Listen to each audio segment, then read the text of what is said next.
છોકરીનું નામ કિંજલ અને છોકરાનું નામ ભાવેશ છે. બે કોલેજમાં ભણતા હોય છે. એક તરફો પ્રેમ હતો એટલે ભાવેશે કીધું હું તને બહુ ચાહું છું. કિંજલે કીધું હું તારી લાગણીને સમજુ છું, પણ તારો 10,000નો પગાર માંડ થશે. જે રીતના તું એવરેજ સ્ટુડન્ટ છે, તારો પરિવાર પણ એવરેજ છે. ઓલો કે હા પણ હું તને ચાહું છું. કિંજલે કીધું હું બહુ ખર્ચાળી છું, મારા સપના બહુ મોટા છે, અને જેવી રીતના મારા પપ્પાએ મને સાચવી છે એટલે હું ઘર પણ એવું શોધીશ કે જેનો 1 થી 1.5 લાખ પગાર હોય. ભાવેશે કીધું હું તને ખૂબ ચાહું છું. ત્યારે કિંજલે કીધું ખાલી પ્રેમથી ઘર નથી હાલતું હો. અને બંને છૂટા પડે છે.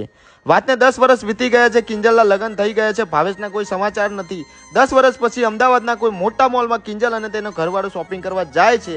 એક શર્ટ ગમ્યું છે અને જેવું શર્ટ લેવા જાય છે, સામે ભાવેશ ઊભો છે હો સૂટ બૂટમાં.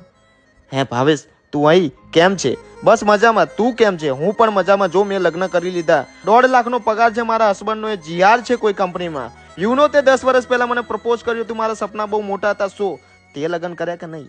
ના પછે વાત. એમ કરીને બે છૂટા પડ્યા. આગળ કિંજલ હાલતી જાય છે, પાછળ ભાવેશ હાલ્યો આવે છે. ગાડીની નજીક પહોંચ્યા તો કિંજલનો હસબન્ડ ગાડીમાંથી નીચે ઉતરી ભાવેશના પગે લાગ્યો. હો બાપ. કિંજલે કીધું તું આને શું કામ પગે લાગે છે? ઓલા કીધું આજ તો મારા બોસ છે.